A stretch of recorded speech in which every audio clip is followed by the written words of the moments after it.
ఒక్క దగ్గర ఏంటంటే మణికంఠ విషయంలో ఎక్కువయింది కదా! అంటే ఇంజ్యూరీ అయింది కదా! సో, అలా పట్టుకొని ఇలా తోసేయటం నా చేతి వల్ల నుంచి పడ్డాడు కదా అలా. అవును. పడ్డాడు అది కదా! చాలా ఇట్ వాస్ అసలు. Not intentional.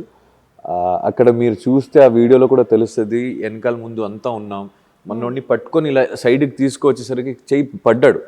అసలు చాలా ఇంటెన్షనల్లీ ఆర్ అన్‌ఇంటెన్షనల్లీ మనోడికి దెబ్బ తగిలింది. I was very guilty about it.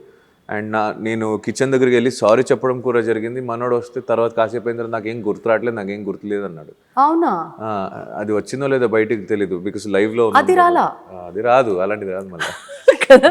కావాల్సినవి రావు. అది ఓకే. బట్ నేను నా genuinity from my heart I said sorry to him. తెలుసో తెలియకుండా తప్పు జరిగింది.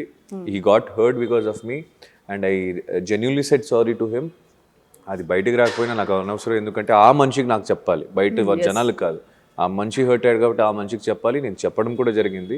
అండ్ దెన్ మనోడు ఆడొద్దు అని చెప్తే వాళ్ళు మళ్ళా ఏడుస్తూ అబ్బాయి వద్దు అని. సో అది వేరేది. బట్ యా, జెన్యున్గా ఆ టైంలో నేను సారీ కూడా చెప్పేసా.